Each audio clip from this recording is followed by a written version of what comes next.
Et hello, hello, bienvenue à Tanner Digital TV. Au sommaire de cette émission, une simple question. Une simple question qui, je l'espère, va faire couler beaucoup d'encre ou en tout cas pleurer vos claviers à force de taper dessus pour répondre. La question est simple.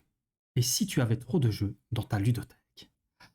Ah ouais, elle est pas facile celle-là, hein, oui. Et oui, ça fait longtemps que j'avais envie de faire cette vidéo, cette émission. Du est-ce qu'on n'aurait pas trop de jeux dans nos ludothèques, tout simplement parce que bah moi je pense que bon nombre d'entre nous avons trop de jeux dans nos ludothèques. Alors, est-ce qu'il y a un chiffre à donner? Peut-être pas. Peut-être qu'il y a pas de... En fait, tout le monde est légitime dans le débat, hein. C'est un débat, hein. C'est un débat. Donc, je suis légitime dans le fait de dire que moi, je pense que j'ai trop de jeux avec X jeux, donc on va y venir. Et tu es légitime de dire qu'avec X jeux, tu en as pas trop, en fait. Et donc, voilà. Moi, je suis partisan.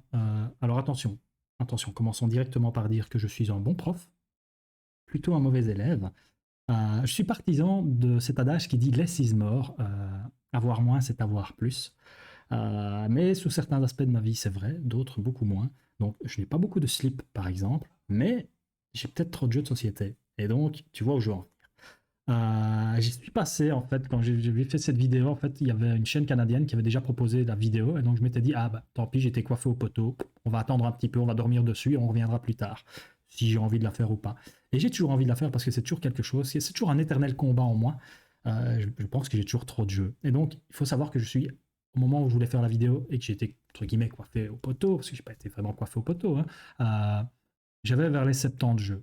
C'est déjà, pour moi, énorme. Et donc, j'ai une première question à te poser. Combien de jeux as-tu dans ta ludothèque? Si tu allais te lever, faire pause de cette vidéo et aller compter tous tes jeux, et puis me mettre en commentaire combien tu as de jeux, et me dire si oui ou non, pour toi, c'est beaucoup ou pas, et pourquoi. Moi, ici, je vais juste dérouler mon plaidoyer, et puis bah, on verra ce que la défense décidera de mon sort à la fin de cette vidéo. Et donc voilà, moi, je suis passé au moment où j'ai voulu faire cette vidéo, au moment où j'avais ce, entre guillemets, je vais dire, ouais, quasi ça va être fort hein, comme mot, je vais avoir cette espèce de mal-être du fait d'avoir de trop, en fait. Et je pense réellement que 70 jeux, c'est énorme, c'est beaucoup de trop. Et donc, je suis passé de 70, ça a pris plusieurs mois. Au moment où je t'écris cette vidéo, je suis vers les 40 avec des jeux en test, ce qui veut dire que plus ceux que je dois vendre et que je vois là, du coin de l'œil, je suis vers les 35. Et 35, c'est le chiffre que je me suis d'abord dans un premier temps fixé, de redescendre de 70 à 35, de couper la poire en deux, comme on dit, et d'avoir cette première base de 35 jeux, et d'essayer de respecter ça le plus possible. Alors ici, pour la chaîne, forcément, il y a des jeux, je parlais il n'y a pas longtemps, il y a des vidéos qui vont venir, je t'ai parlé de Legacy of You, bah, restera pas, je sais pas. En tout cas, j'essaye de me fixer, on va y venir plus loin dans la vidéo, des techniques pour essayer de ne plus dépasser, en tout cas certainement pas 40, euh, d'essayer de rester sur quelque chose que je vais moi juger à mon niveau bah, de sain, en fait, tout simplement. Alors, tout ça m'amène à un point que j'ai envie d'aborder, c'est que je pense que c'est d'époque peut-être ce mal-être-là, cette surconsommation. J'ai pas l'impression de dire quelque chose de perché pour dire qu'on est dans un mode de vie de surconsommation. Et je pense que depuis quelques années, ça a peut-être fait 5, 10, ouais, 5, 10 ans, et encore plus depuis le Covid, enfin, que cette surconsommation a rattrapé le monde ludique en fait. Ça a vraiment rattrapé le monde ludique. Et je pense que le monde ludique a changé en fait. Depuis quelques années, le monde ludique a vraiment changé. Il y a beaucoup plus, par exemple, de chaînes YouTube, dont la mienne, hein, qui ont explosé et qui bah, créent de l'envie au final. Et il n'y a pas que ça. Les éditeurs nous bombardent. On est littéralement bombardé de jeux. On est bombardé de jeux. C'est pas, enfin, je veux dire, tous les jours il y a un jeu qui sort. Toutes les semaines, il y a un jeu qui sort, tous les mois. Et sur une année, c'est énorme la quantité de jeux qui sortent. Et pour parler, il n'y a pas longtemps, avoir parlé de ça avec un éditeur et un créateur de jeux de société, hein, je vais saluer Mathieu Verdier, pardon, créateur récemment sur les traces de Darwin, qui est passé à la maison. Et lui, il me disait qu'ils essayent eux, de plus en plus d'aller vers moins de jeux, mais quelque chose de mieux produit, mieux fini, une belle qualité de jeu. Et je rejoins complètement cet avis, je rejoins complètement cette envie en tout cas. Et je pense que pour moi, la plupart des éditeurs devraient aller là-dessus parce que au final, on ne sait plus où donner de la tête. Et enfin, je vois certaines chaînes YouTube qui doivent tout couvrir. Alors, tu sais, il y a un moment, je m'étais dit, ouais, je vais me faire YouTubeur. Ça a l'air cool, je vais vivre de ça. T'es chez toi, pépère. C'est du boulot, hein, mais t'es chez toi, t'es libre. Mais à l'intérieur de moi, je me dis quoi? Acheter autant de jeux, alors eux, ça va, ils ont encore beaucoup de chaînes, reçoivent ces jeux-là gratos. Et là, j'aimais quand même le veto de me dire que, bah, alors il y a beaucoup de chaînes qui le font de façon maligne. Elles présentent juste le jeu, elles disent pas ce qu'ils en pensent. Mais il y a des chaînes qui reçoivent des jeux gratos, ils vont dire que c'est génial alors qu'ils ont joué une partie dessus. Ça, je suis pas trop pour, mais c'est un autre débat peut-être, qui viendra peut-être pour une autre vidéo. Mais ça joue. Ça rentre quand même dans le carcan parce qu'ils vont tester beaucoup de jeux, ils vont peut-être te donner envie, ou avoir un mauvais avis, faux avis, qui va peut-être te donner envie de l'avoir. En tout cas, tout ça pour dire que globalement, il y a beaucoup plus de vues et de pubs, de merchandising autour et de visibilité en tout cas autour du jeu de société. Il y a vraiment eu un boom. Et donc ça explose sur la toile et donc ça crée de l'envie, clairement. Je pense que ça crée de l'envie. Autre chose, et là je vais peut-être citer pour moi ce qui est le mal qu'a la corruption de l'âme du jeu vidéo, du jeu de société, c'est le Kickstarter. Quelque chose qu'on entendait, enfin, qui existe depuis longtemps déjà, mais le monde ludique a explosé avec le Kickstarter. Et là où je trouve que ça devient malsain, c'est que des fois, tu réfléchis un petit peu. Déjà, moi, c'est moi que je me suis dit que je vais arrêter. J'attends toujours 2 Kickstarter, je sais pas où ils sont. Je sais pas s'ils arriveront un jour. Ça fait des années que je les attends. Street Masters et Atlantis Rising. Atlantis Rising, je vais le recevoir. En fait, j'en ai même plus envie. Il va directement, si je le reçois un jour, je pense même pas que je vais le garder. Street Masters, c'était une extension. Je vais voir. Au final, je me rends compte que j'en ai pas besoin. Et donc, le temps, déjà simplement ça, c'est déjà une belle réflexion. C'est avec le temps, je me rends compte que ces jeux-là, j'en ai pas besoin. Donc, peut-être que ça, c'est des achats compulsifs complètement, en fait. Mais tout ça pour dire aussi que Kickstarter, c'est le mal absolu pour moi. C'est un des mâles, en tout cas, absolus de cette génération ludique. C'est du. Enfin, je vois des éditeurs qui sont déjà quand même bien installés dans l'univers ludique, qui produisent des jeux sur Kickstarter juste pour vendre un max de quantité, de faire tous ces paliers-là. Si tu atteins ça, autant de joueurs qui ont acheté le jeu, tu débloques ça, puis tu débloques ça, puis tu débloques ça. Des kilos plastiques de figurines à ne plus savoir qu'en foutre. Des extensions qui. Enfin, ouais, pour moi, il y a un côté. Franchement, je le sens de plus en plus, et pour moi, ça m'apparaît de plus en plus comme étant quelque chose de malsain. En fait, à la base, moi, le Kickstarter, je voyais ça. Un gars comme moi pouvait débarquer avec une envie de créer un jeu de société, et si vous croyez dans mon projet, vous m'aidiez à le réaliser. Et ça, je trouvais ça beau. Mais de ce que je vois là maintenant, ce petit air un peu, ce petit effet un peu innocent là, tu vois, ce petit plaisir innocent de cette beauté dans le Kickstarter, dans le game, ouais, dans le projet autofinancé participativement avec des autres, c'était beau. Mais pour moi, c'est plus du tout ça. Et je ne mettrai plus en dehors de peut-être Astronaut, qui est une édition très sérieuse avec laquelle j'ai jamais eu de problème. Astronaut et Send. Bah voilà, eux, je sais que mon argent, mon jeu, je le recevrai dans un délai correct. Et voilà. Mais au-delà de ma deuxième boîte d'Astronaut, je pense que je ne reprendrai plus au-delà de ça, parce que j'aurai assez déjà, on va y venir un peu plus loin.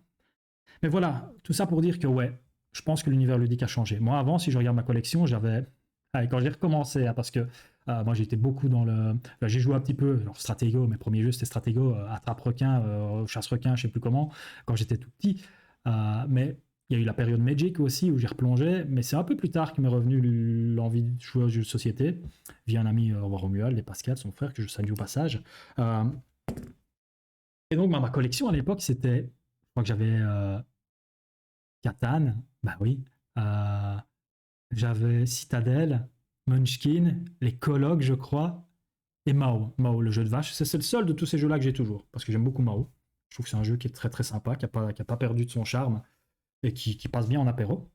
Et donc, j'étais content avec ça en fait au final. Là, à un moment, je me suis retrouvé avec 70 jeux et je me sentais pas bien. Pourquoi? Parce qu'il y a des jeux. En fait, là, je regarde Spirit Island du coin de l'œil. Et ben, le fait d'avoir trop de jeux, pour moi, ça va déjà amener à cette première chose qui, moi, m'a gêné. C'est qu'à un moment, tes jeux, déjà, ils sortent plus.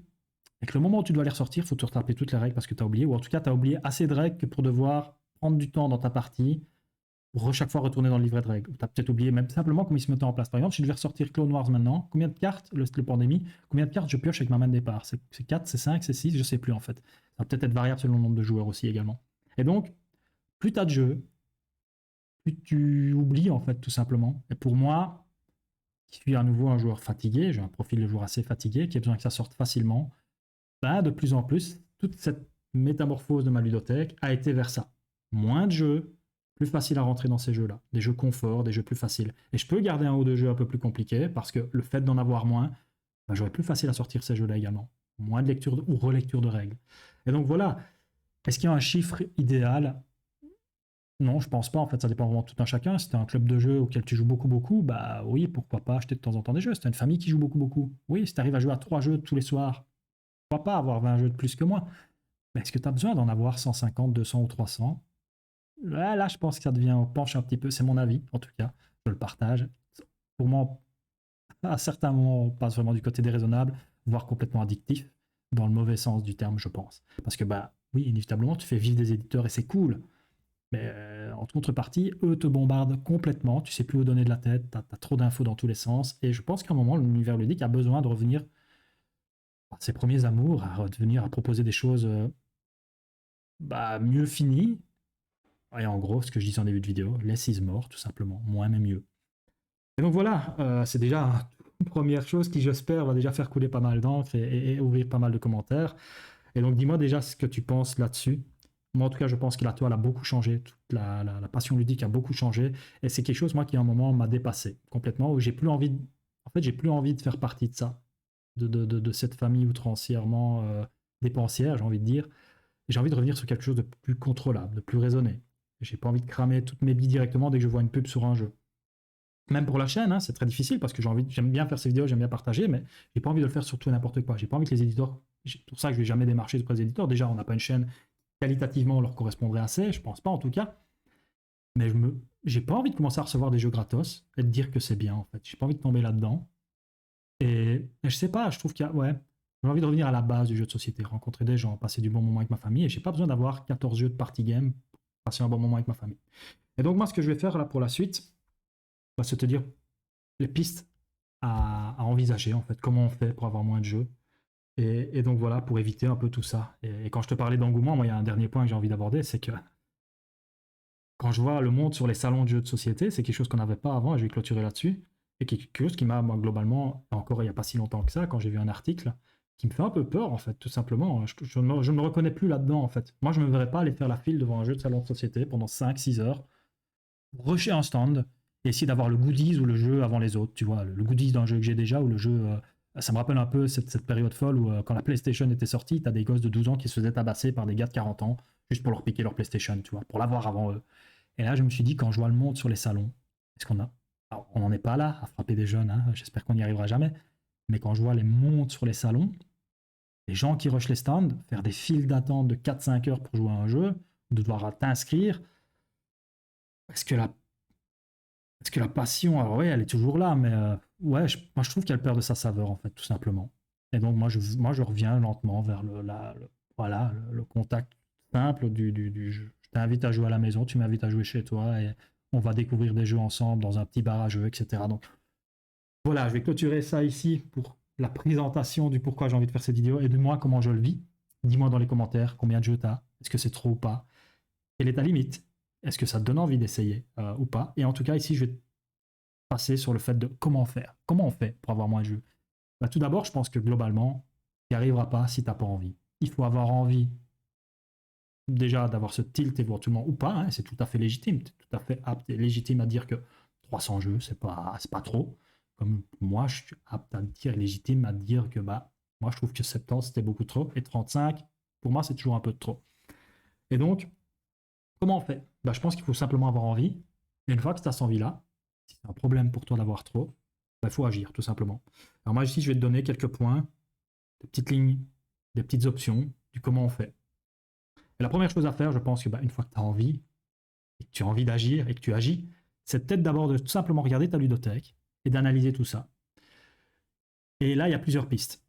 Quand je dis analyser, c'est bah, est-ce que tu as besoin, par exemple, je vais aller sur un truc assez classique, et qui, moi, en tout cas, m'a aidé dans un premier temps, c'est est-ce que j'ai besoin d'avoir autant de jeux de deck building ou de pose d'ouvrier? C'est des choses que j'aime bien, mais est-ce que j'ai besoin d'en avoir 4 ou 5 de chaque?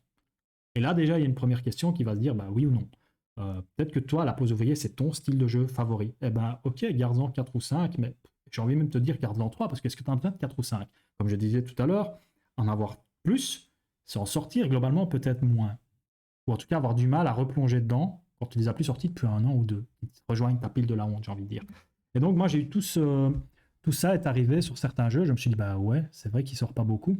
Alors, à nouveau, est-ce qu'il y a des statistiques? Au bout de combien de temps un jeu est-il, en tout cas, est-il légitime dans ta collection ou pas? Ça, c'est à tout un chacun de découvrir sa dose d'épices et son savant mélange pour savoir si oui ou non un jeu doit rester ou pas. C'est à toi de t'y retrouver. J'ai pas de remède miracle, j'ai pas de solution miracle à te proposer. Moi, je suis parti du fait, peut-être qu'un jeu de chaque type c'est sympa et garder peut-être un peu plus de party game pour la famille, pourquoi pas. Maintenant, j'aime beaucoup les polyomino. Peut-être qu'avoir un ou deux jeux de polio, c'est pas déconnant, mais il faut qu'ils aient des cibles différentes. Par exemple, moi je sais que bientôt je vais recevoir Planet Unknown. Si Planet Unknown me plaît, ce sera mon jeu polio solo. Mon gros jeu polio solo, voire 2 joueurs. Par contre, Alice Garden, c'est le jeu polyomino que je vais peut-être prendre en vacances ou pour faire découvrir les gens l'univers du jeu polyomino, par exemple. Pareil, j'avais des jeux de deck building. Et à un moment, quand j'avais 70 jeux, j'avais Ion Sand, qui était mon jeu et un de mes jeux préférés. Il restera toujours un de mes jeux préférés. Et quand j'avais 70 jeux, j'ai vu Astronaut passer. Je me suis dit, non, j'en ai pas besoin, j'ai déjà Ion Sand. Et c'est globalement la même chose, un peu plus simple, plus allégé. Et puis j'ai lu que la mise en place était plus rapide. Je me suis dit, c'est vrai qu'Ion Sand, je le sors plus beaucoup avec mes 70 jeux. Il touchait quasi plus la table. Alors que j'adore ce jeu. Et je me suis dit, allez, c'est bon. 40 balles, je tente Astronaut. J'ai tenté Astronaut, ça a été une claque parce que je trouve qu'on garde vraiment mon niveau à mon niveau. C'est plus facile à sortir pour moi. Et donc, à un moment, je me suis posé la question, mais j'ai pas besoin des deux là, du coup. Il faut vraiment que je choisisse un des deux. Et je me suis dit, la plupart de mes potes ont Ion Sand. Astronaut sort mieux et pour mon profil me correspond mieux. Et donc, c'était très difficile de me séparer de ma collection d'Ion Sand. Ça a pris du temps également parce que c'était pas facile à vendre. Et je m'en suis séparé pour une bouchée de pain. Mais au moins, quelqu'un d'autre en profite. Et moi, Astronaut sort plus facilement. Et donc, voilà. Tout ça pour dire que tu dois essayer de trier, cibler et voir un petit peu où tu veux aller avec ta ludothèque. Un jeu de chaque. Il y a un thème que tu adores, Star Wars t'adore, peut-être garder 2 ou 3 jeux au max de Star Wars. Peut-être pas besoin de tous les jeux Star Wars qui sortent, en fait, au final. Et regarde un petit peu tous tes jeux, par exemple, Star Wars que tu sortes. Est-ce que tu y joues tout le temps, souvent, ou en tout cas, est-ce que tu les sors chaque année assez pour te dire que, ouais, est-ce que je le garde ou pas? Derrière, il y a la collectionnite. Des gens qui sont collectionneurs. J'ai rien là-dessus, mais bon, à un moment, peut-être qu'il faut garder, savoir raison garder. Et donc, la première piste pour moi, oui, c'est de trier. Tu peux le faire de différentes façons, comme je dis, un jeu de chaque type, avec un petit caveat sur un ou des jeux des types préférés. Par exemple, moi, si je regarde les deck building, pour l'instant, j'ai Astronaut, j'ai Tyran de l'Ombre Terre que je dois tester, qui est dans mes 5 jeux entre 35 et 40 que je dois tester pour voir si je garde. Et à mon avis, des avis que j'ai vus du style, je pense qu'il pourrait rester. Je vais le tester dans quelques jours et on y reviendra peut-être pour une vidéo. Mais voilà, c'est à toi de définir ton plan d'attaque sur comment tu veux faire. Garder un jeu par thème, c'est une solution aussi. Un thème dans l'espace, un thème médiéval, un thème, enfin voilà, thème animal, etc., etc. Après, derrière, tu peux faire la déclinaison sur les types de jeux. Poste ouvrier, draft, deck building, family, etc. Tu fais un petit peu comme tu veux. Mais en tout cas, il va falloir passer par la case trier et savoir où tu veux aller. Ensuite, et là, pour moi, ça devient très intéressant, c'est parce que moi, la question s'est posée il n'y a pas si longtemps que ça. C'était dans la vidéo que M. Verdier était venu à la maison, il nous a présenté Ark Nova et Dune Imperium. Et Azul d'ailleurs. Et Dune Imperium, c'était un jeu. Ark Nova, je me suis dit, ok, je suis content de pouvoir le louer. Je vais le garder comme ça. Et on y reviendra un petit peu plus loin. Dune Imperium, par contre, je me suis dit, ah ouais, j'aime bien, il me plaît bien. Par contre, je suis pas souvent 3 joueurs. Du coup, ça aussi, ça peut rentrer dans ton carcan de comment je sélectionne mes jeux. Est-ce que tu es souvent 3, 4, 5, 6, 7 ou 8? Si c'est pas le cas, tu peux peut-être commencer à virer des jeux qui te demandent 8, 7, 6, 5, 4, 3 joueurs et en avoir un peu moins. Et les sortir, c'est là, quand tu as ce nombre-là, le fait d'en avoir moins, tu sortiras plus facilement les jeux que tu as déjà, tu resteras plus facilement dans les règles, etc. Et donc, le truc qui s'est posé chez moi il n'y a pas longtemps, c'est. Donc, Monsieur Verdier est venu jouer à la maison, on s'est bien amusé, il m'a présenté Dune, j'ai bien aimé. 2 jours après, j'allais chez 2 potes. Et on a rejoué à Dune. Et je m'étais dit là, à ce moment-là, imagine que je l'avais acheté ce jeu-là. On se serait retrouvé parce que c'est mon pote qui avait amené le jeu, avec lui qui a une copie et moi qui ai une copie. Donc déjà, une première question se serait posée du genre, t'amènes ton Dune ou j'amène mon Dune? Et là, très rapidement, je me serais dit, un peu con ça en fait. C'est un peu bête d'avoir un bon ami et surtout d'avoir une raison de voir mon pote, c'est de jouer à son Dune et d'y prendre du plaisir. Donc j'ai pas besoin moi d'avoir Dune. Si déjà les 3 quarts du temps c'est avec lui que je vais y jouer et son frère, j'ai pas besoin d'avoir Dune, il l'a déjà. Et donc, première question à te poser, une fois que tu as trié un petit peu, ou en tout cas pour t'aider à trier, est-ce que dans les jeux que tu vas trier, que tu veux potentiellement garder ou virer, est-ce qu'un ami autour de toi a déjà ce jeu? Et alors là, je vais reprendre l'exemple d'Ark Nova. Si clairement Ark Nova, c'est ton jeu préféré en solo, oui, tu vas vouloir l'avoir même si tous tes potes l'ont. Et c'est légitime. Et je te dirais, ouais, t'as raison, tu vas le rentabiliser à fond. Maintenant, peut-être qu'un de tes potes, il aime bien jouer qu'avec toi. Et donc, là, ça va amener sur un deuxième petit point. Après celui-ci, c'est potentiellement l'achat groupé. Mais en tout cas, si un ami autour de toi a déjà ton jeu, est-ce que sincèrement, réellement, pose-toi vraiment la question, est-ce que tu en as besoin, toi, à la maison? Et moi, je regarde ma boîte de Détective Club, là, du coin de l'œil. Ce jeu-là, je l'ai à l'auberge. Et ça, clairement, c'est un jeu, pour moi, il décolle à partir de 5 joueurs. C'est pas un chiffre où on est souvent à la maison. Eh ben, Detective Club, je pense que c'est un des jeux qui va rejoindre, alors que je l'adore ce jeu, je l'adore, j'aime vraiment, c'est un des jeux party, family préférés. Mais ma sœur, là, je lui ai offert parce qu'elle adorait, elle se disait peut-être pour sa classe, à l'école et tout ça, de l'utiliser. C'est vrai que si ma sœur là, et qu'en général j'y joue quand je suis chez elle, ben moi j'ai plus besoin de ma copie, tu vois. Et vu que en plus, je l'ai à l'auberge, je pourrais encore y jouer en animation à l'auberge. Donc, je pense pas, même si j'adore le jeu, que je trouve l'édition magnifique, la boîte super belle là où elle est, bah, je peux m'en séparer. Et déjà, je suis en train de potentiellement prendre la décision de me séparer dans Detective Club, ce qui, je pense, est, malgré le chagrin que j'aurais derrière de ne plus l'avoir, et ça c'est dur des fois de se séparer d'un jeu. Je te disais que Iron Sand, on a vraiment eu du mal, parce que c'est un jeu dans lequel on a plein de souvenirs. Eh ben, je suis en train de me dire que oui, je pense que c'est la bonne décision de m'en défaire, parce que je peux y jouer ailleurs, qu'ici il va pas beaucoup tourner, et qu'avoir celui-là en main, ça fera peut-être tourner plus facilement. Bah, Kite, Mo, qui est un jeu que j'adore et que je trouve très sympa en famille, ou, euh, ou un autre jeu genre Just One par exemple. Et donc voilà, est-ce qu'un ami à toi a déjà un jeu? Ça, c'est une piste vraiment très intéressante à creuser. Et j'ai envie de dire, slash, lié à ça, bah, il y a un jeu qui te fait de l'œil. C'est un jeu, tu sais que tu vas jouer beaucoup avec ton groupe d'amis là-bas, les 2-3 là-bas. Bah, vous n'achèteriez pas tout simplement ce jeu à plusieurs. Acheter des jeux à plusieurs pourrait être une solution pour consommer moins de jeux. Je ne suis pas en train de stigmatiser l'addiction aux jeux de société. Je pense qu'il y a pire, hein, l'addiction à l'alcool, la drogue, etc., pour faire les grands clichés. Bah oui, c'est pire, clairement. C'est pas malsain, entre guillemets, le jeu de société. Sauf que pour moi, quand on arrive à avoir 300 ou 400 jeux dans sa ludothèque, à un moment, je me dis que peut-être on est en train de dépasser le raisonnable, en fait, tout simplement. C'est pas mal en soi, mais est-ce que c'est utile au final à ton bonheur, de toute façon, de base? Et est-ce que tu les rentabilises vraiment? Est-ce que tu as ouvert un café avec 300-400 jeux? Bah pourquoi pas? Et encore, je te dirais que là, c'est quand même beaucoup. Surtout que toi, tu dois devoir peut-être expliquer les règles aux gens qui viennent jouer dans ton café, etc. Bah, soit. Donc voilà, l'achat groupé pourrait peut-être être une option pour consommer moins, tout simplement. Et ça me paraît pas déconnant, moi, vraiment. Et donc, c'est quelque chose qu'on avait tenté avec Titus et Shep. Malheureusement, on n'est pas souvent, nos agendas se croisent pas souvent. Moi, ça me dérange pas spécialement. Mais c'est vrai qu'à un moment, et j'ai envie de les relancer là-dessus d'ailleurs, c'est qu'à un moment, on a commencé à craquer. C'est la période Covid, on a dit, oh, je vais acheter ce jeu-là, on a acheté ce jeu-là, ça vous dit ce jeu-là. On a peut-être craqué sur beaucoup de jeux. Au final, on n'en avait pas besoin. Et je pense qu'on en a annulé pas mal. Ou Titus, en tout cas, on a récupéré pas mal, parce qu'il n'y a jamais trop de jeux pour Titus. Lui, je suis de base, que je suis sûr que lui, avoir 30 000 jeux, c'est pas un problème. Mais, du coup, ouais, on avait un peu arrêté ça, parce qu'on se rendait compte que c'était pas facile. Mais si, par contre, tu as des groupes que tu vois vraiment régulièrement, si on finit, c'est qu'on se voit pas régulièrement. Moi, maintenant, j'ai un jeu qui est chez Titus depuis un an, c'est Watch. C'est pas un problème pour moi. Le jour où je le vois, il me le rendra, et je pourrais peut-être me le filer à un autre, c'est pas un problème. Il y a des personnes qui ont besoin d'avoir le jeu chez eux, sinon, je ne sais pas, il y a quelque chose qui ne prête pas leur jeu, ou voilà. Mais en tout cas, pour moi, l'achat groupé, ça peut vraiment être une super solution. Par exemple, je prends un exemple avec les JCE, Marvel, Arkham, Seigneur des Anneaux. Alors, ils jouent très bien en solo, c'est une de leurs forces, mais tu as peut-être un groupe de potes ou un pote, tout simplement, qui adore le jeu aussi. Bah, pourquoi, si vous voyez tout le temps pour jouer à deux, pourquoi vous l'achèteriez pas à deux, votre jeu coop, solo parce que c'est pas déconnant, en fait, à nouveau. Et donc, acheter des jeux à plusieurs, imaginons, bah, regardez les mecs, la Planet Unknown, par exemple. Peut-être que je pourrais le montrer à Shep et peut-être qu'il serait intéressé, imaginons. Bah, on pourrait se dire, bah, on l'achèterait pas à deux, on se le fait tourner. Tu fais une tournante de tes jeux. Tu achètes 2-3 jeux comme ça et vous les faites tourner. 6 mois chez l'un, puis 6 mois chez l'autre, puis on tourne. Et donc, pour moi, c'est pas déconnant des achats groupés. Vraiment. Je pense, j'y crois à ce truc-là. Je pense enfin, ouais, vraiment, je crois dans ce truc-là. Je crois à la beauté de l'achat groupé. Vraiment, clairement. Je te le vends. Je te dis d'acheter des jeux groupés à la limite. Parce que je trouve que c'est pas déconnant. C'est une bonne idée, c'est une bonne solution. Est-ce qu'un ami a déjà ton jeu? À ce moment-là, tu n'as peut-être pas besoin de l'acheter. Ou un nouveau jeu va sortir. Tu peut-être pas besoin de l'acheter tous ensemble. Ok.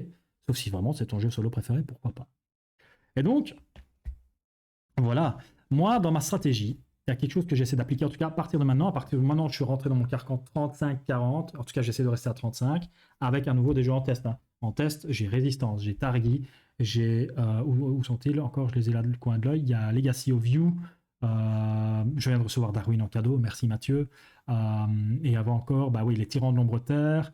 J'ai un Jekyll versus Hyde qui est très sympa. Et donc, je sais que j'ai potentiellement 4-5 jeux qui peuvent sortir de ma ludothèque pour rester vers les 35. Et oui, il y a Planet Unknown qui va arriver. Et donc, moi, quelque chose que j'essaie d'appliquer pour rester dans un nombre correct de jeux et pas partir en live complet, c'est la technique un petit peu du Highlander, en tout cas du Thunderdome dans Mad Max. C'est un homme rentre, un homme sort. Un jeu rentre, un jeu sort. Et ça, c'est pas mal. Alors, t'es pas obligé de le faire au moment où tu reçois ta nouvelle boîte, parce que teste-le avant pour voir lequel des deux. Mais imaginons que tu as un jeu de pose d'ouvrier de Chem Phillips, je reprends Legacy of You en exemple. Tu as, par exemple, à un moment, tu es arrivé où tu t'es dit, tu avais déjà les paladins, tu avais déjà les pillards, et tu as les vicomtes qui sont arrivés. Est-ce que, alors oui, à nouveau, on retombe dans la collectionniste. Peut-être pas le bon exemple. Mais globalement, un pose d'ouvrier qui vient de sortir. Tu le testes, il t'aime bien, tout ça. Ben, peut-être qu'à un moment, tu vas pouvoir regarder tous tes jeux de pose d'ouvrier et te dire, bah, lui, il est nouveau, là, il me plaît vraiment bien, c'est pile poil ce que je voulais, franchement, top, génial. Peut-être qu'il y a un de tes 3 autres jeux qui peut sortir maintenant, du coup. Et peut-être que dans ces 3 jeux-là, reviens en arrière, peut-être qu'un de tes potes là, ce 3e jeu-là, 4e jeu-là.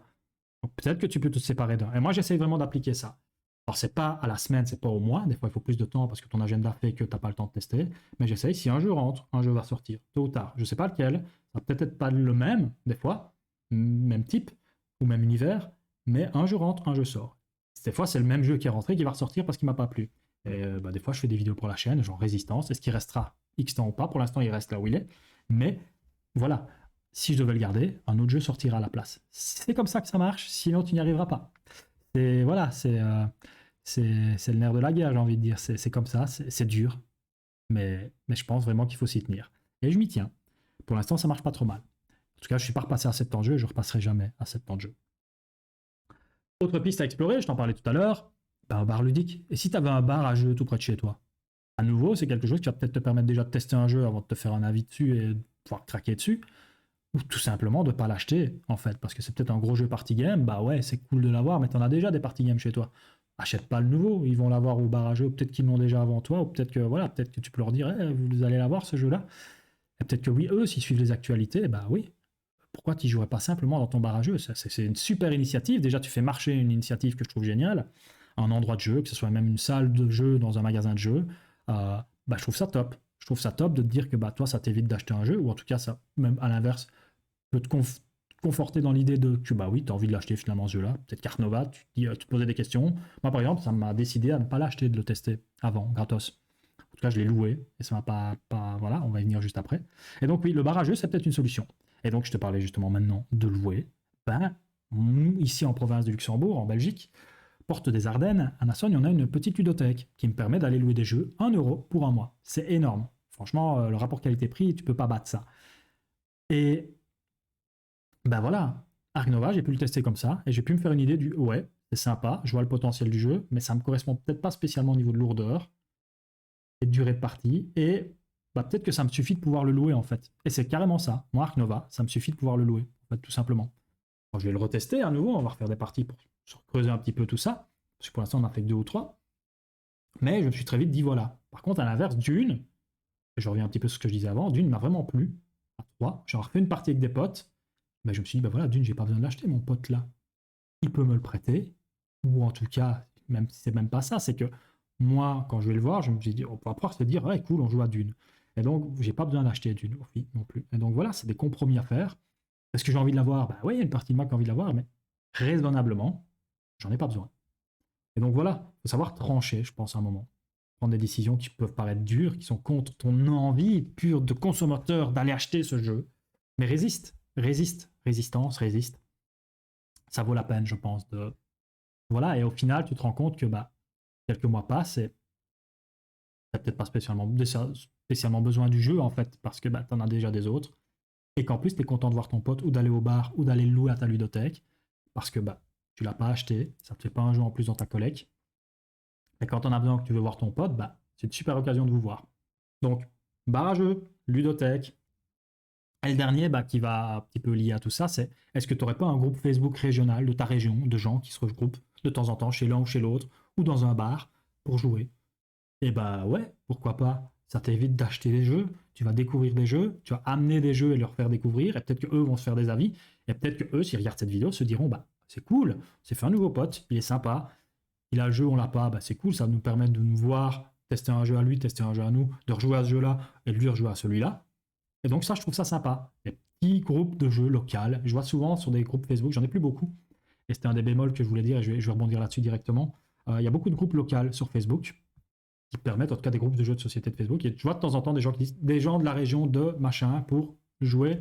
Et ça, je trouve ça sympa. Et donc, voilà, si tu veux rencontrer des gens et éviter d'acheter des jeux, c'est aussi une solution. Et donc ça, c'est mes grandes lignes directrices. Trier tes jeux. Est-ce qu'un ami l'a déjà? Les achats groupés. Un jeu sort, un jeu rentre à maintenir pour essayer de garder un nombre correct dans ta guerre contre le capitalisme du jeu de société. Les bars à jeux, les ludothèques, éventuellement les bibliothèques et les groupes de région, dans ta région tout simplement, les groupes de jeux. Tout ça, c'est vraiment pour moi, en tout cas c'est ma vision sur comment tu peux éventuellement essayer de réduire tes jeux de société. Et je me disais aussi sur les groupes Facebook, c'est quelque chose qui m'avait fortement marqué, j'en ai pas parlé en intro de vidéo, mais je vois souvent sur les groupes Facebook, et je vais peut-être clôturer là-dessus, tu vois, ces grosses photos de ludothèque, 100, 150, 200 jeux, des fois moins, des fois il y a juste 100, quand tu commences à tous les compter, des fois je fais ça, des fois je les compte. Pour m'endormir, au lieu de compter les moutons, je compte les jeux dans les photos des publications Facebook. Et donc on met ça, ou alors on vient avec, voilà, j'ai craqué, j'ai acheté tout ça aujourd'hui, genre 5, 6, 7 jeux. Et je me dis que c'est pas la première fois qu'ils craquent, ils ont certainement 70, 80, 90, 100, 150 jeux. Et ça aussi, c'est un des trucs que je me suis dit, waouh, ça a joué vraiment dans ma décision de me dire, ouais, j'ai envie de la faire cette vidéo. Parce que je pense que vraiment, réellement, on a un problème d'époque qui fait que, bah, ouais, le capitalisme a rattrapé le jeu de société, je pense. C'est pas perché, hein, c'est fort hein, comme mot. Mais je pense que la surconsommation a atteint complètement le jeu de société. Et que la déraison qui va avec, ces impulsions, ces pulsions d'achat, que je trouve moi négatives, malsaines, hein, c'est peut-être fort comme mot, mais oui, il y a un petit côté malsain. Bah oui, ça a rattrapé tout ça. Et moi, genre, voir ces photos-là sur les groupes Facebook, bah ouais, tu vois, c'est cool, t'as acheté des nouveaux jeux, mais derrière, tu n'en parles même pas. Alors, t'as de temps en temps un gars qui vient qui dit ah ouais, cool, tu me diras ce que t'en penses. Mais ouais, mais pourquoi tu fais pas juste la photo au moment où tu me diras ce que t'en penses de ton jeu, en fait? Et ouvrir un débat, plutôt que de taper une photo et dire oh cool, et la réponse que t'as reçue, oh, moi aussi je l'ai pris, je voudrais juste tester. Alors, c'est cool, hein, ça fait vivre le plaisir ludique et l'univers ludique, et on se fait des potes, mais est-ce que c'est nécessaire? Non. Et moi, c'est un des trucs qui. J'ai quitté pas mal le groupe de jeux de société. Alors, je parle négatif hein, là, mais j'ai quitté pas mal le groupe de jeux de société à cause de ça. Des posts qui servent à rien en fait. Ouais, c'est cool, tu nous as montré ton gros Galax avec tes 450 jeux, mais derrière, t'as rien déroulé. Voilà, voilà, c'est juste. J'ai rangé mon Calax. Alors, c'est cool, t'as rangé ton Calax. Bravo, félicitations. Bah, moi, je vais ranger mes slips et puis voilà, mais je vais pas en faire une photo pour autant. Et donc, ouais, je trouve que plus on a. Je reviens sur cette photo avec les gens qui achètent plein de jeux et qui nous montrent les photos de leurs jeux sous blister, bah plus tu as, plus on perd en. Je sais pas si on n'est pas en train de perdre un peu en qualité en fait, tout simplement. Je reviens aussi sur les éditeurs hein, qui nous bombardent, mais enfin, tout ça pour dire que ouais, moi tout ça m'a donné envie de faire cette vidéo, vraiment. Et j'espère que cette vidéo va être bien accueillie. Et, parce que là, je passais un petit peu négatif et peut-être que ouais, juger beaucoup sur ces posts-là, en tout cas, oui, je peux juger assez facilement. Mais en tout cas, ouais, je pense pas qu'il y ait de nombre. On est tous différents, clairement. Et voilà, il n'y a rien de mal à ça, et c'est tout naturel, et il faut s'accepter. Mais je pense vraiment qu'il y a un dérèglement au niveau de l'univers ludique. Et je voulais apporter ma petite pierre à l'édifice pour ouvrir ce débat. Est-ce que c'est grave ou pas? Ben non, je pense pas vraiment. Il y a pas, comme je dis, il n'y a pas de chiffre miracle, il n'y a pas de. Voilà, on est tous. Il y a de personnes qui jouent beaucoup plus que d'autres, et tant mieux.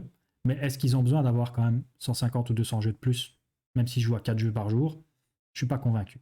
Et je pense qu'à un moment, il y a moyen de faire des beaux gestes, il y a moyen de faire des dons, il y a moyen de faire des choses pour vider sa ludothèque, en fait, et revenir à la raison, tout simplement, moi, ce que je pense être la raison ludique, avoir moins, mais avoir mieux, mieux profiter de ces jeux, moins passer de temps à relire des règles, surtout quand tu as des gens qui viennent à la maison, peut-être pas craquer tout le temps sur un nouveau jeu, parce que peut-être que des potes à toi l'ont acheté ensemble, découvrir dans des bars à jeux, revenir à l'essentiel du jeu de société, qui pour moi est la rencontre, passer des bons moments avec ses potes, ou avec des gens que tu connais pas.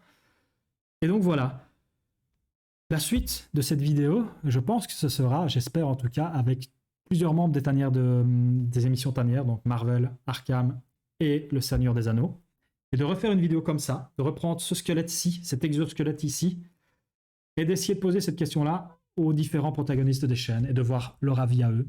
Et peut-être que, bah, voilà, certains te convaincront dans le bon ou dans le mauvais, en tout cas, pas le bon ou mauvais, mais dans le plus ou le moins de jeux.